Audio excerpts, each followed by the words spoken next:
আমি যদি বলি এখানে যারা বসে আছেন, কোরআনটাকে শুধুমাত্র অর্থ না, ব্যাখ্যাও না, শুধুমাত্র সহি করে কোরআন পড়তে পারেন, সবার হাত কি উঠবে? আমি কিন্তু লজ্জা দিচ্ছি না, মন খারাপ করবেন না।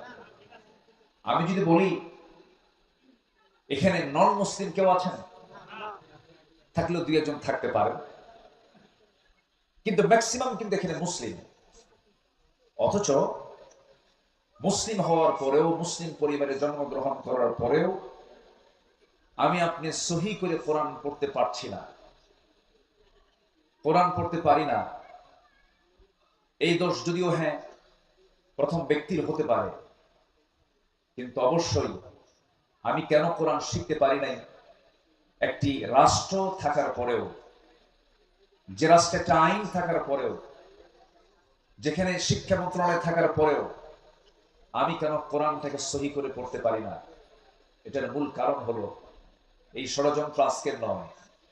এই উপমহাদেশ শাসন করেছে ওই লুটেরা। ইউরোপরা এসে 200 বছর শাসন করেছে না শোষণ করেছে? শোষণ করেছে। তাদেরকে আমরা উৎখাত করেছি, তাদেরকে আমরা তাড়িয়েছি। ব্রিটিশ বিরোধী আন্দোলন করেছে এই জাতি, কিন্তু ব্রিটিশরা চলে গেল, তাদের রেখে যাওয়া ব্রিটিশি ল প্রত্যেকটা কোর্টে, আদালত প্রাঙ্গণে আছে না নাই বলেন তো? আমাদের এলাকায় একটা গালি আছে, যদি কেউ যদি খুব বদমাইশ হয় তাকে বলে তুই তো ব্রিটিশ। এর এলাকায় আছে কিনা জানেন? তুই তো ব্রিটিশ মানে এটা গালি, একটা কি বলেন তো? গালি। কেন বলবে না? কারণ ইউরোপের সভ্যতা, আধুনিক যে ইউরোপ গড়ে উঠেছে, সব আমার দেশের সম্পদ চুরি আর লুটপাট করে। সম্মানিত ভাইরা,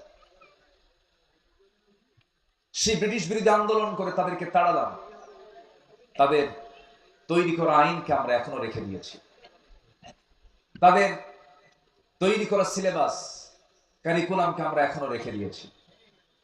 এজন্য এই জাতির এখনো ভালো করে দিন শেখা হলো না, ভালো করে কোরআন শেখা হলো না। এরপরে আবার বিগত 16 বছর খুব বরকতের সরকার ছিল,